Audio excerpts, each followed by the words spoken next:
আসসালামু আলাইকুম এভরিওয়ান, স্বর্ণাজ কিচেনে আপনাদের স্বাগতম। কেমন আছেন সবাই?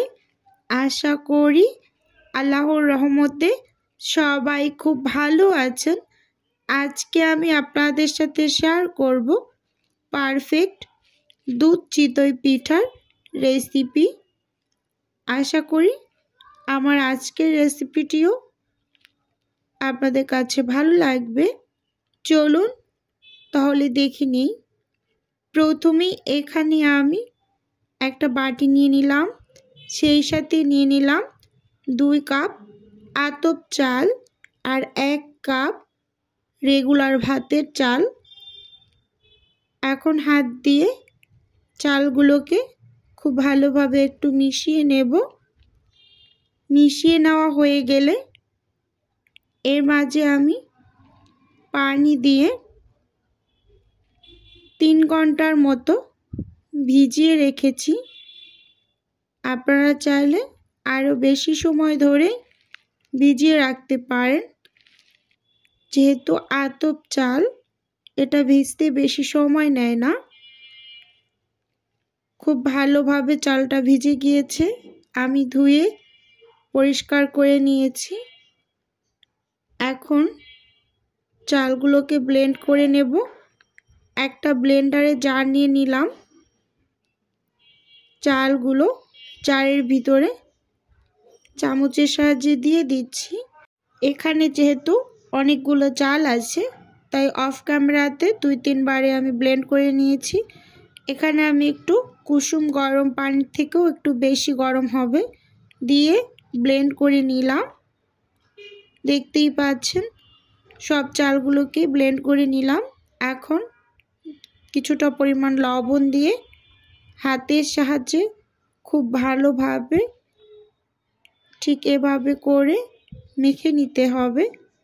মাখানোটা একটু লক্ষ্য করে দেখবেন। অল্প অল্প করে গরম পানি অ্যাড করে হাত দিয়ে মেখে নেবেন খুব সুন্দর করে। পানিটা কুসুম গরমের থেকে একটু বেশি হবে, যাতে আপনার হাতে সহ্য করতে একটু কষ্ট হয়। এখন আমি খুব ভালোভাবে মেখে নিলাম। দেখতেই পাচ্ছেন অনেকটা ঘন আছে। এই অবস্থাতে আমি রেস্টে রেখে দেব। আর এপাশে চুলোতে আমি 1 লিটার দুধ জাল বসিয়ে রেখেছি। এখন খুব তাড়াতাড়ি ঘন করার জন্য গুঁড়ো দুধ দিয়ে দিচ্ছি। এখানে 4 চামচ গুঁড়ো দুধ দিয়ে দিলাম। খুব ভালোভাবে একটু নেড়ে চেড়ে 2-3 বার একটু বলক তুলে নেব। দুধটাকে আমি খুব বেশি একটা জাল করব না, যেহেতু গুঁড়ো দুধ দিয়েই দুধটাকে একটু ঘন করে নিয়েছি।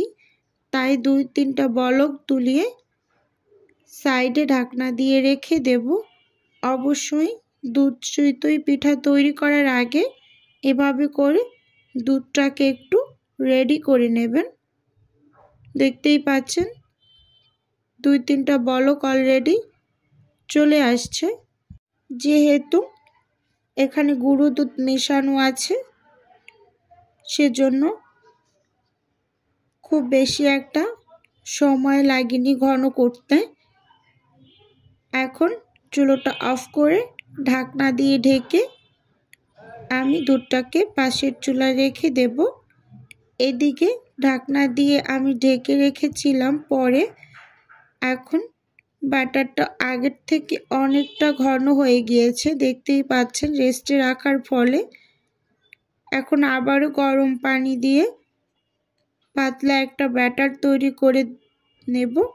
ব্যাটারটা তৈরি করে আমি আপনাদের ঘনত্বটা একটু দেখিয়ে দেব ঠিক কিভাবে করে নিচ্ছি। এই পর্যায়ে আমি 1 চামচ দিয়ে দিলাম বেকিং পাউডার, দিয়ে খুব ভালোভাবে নেড়ে চেড়ে মিশিয়ে নিচ্ছি।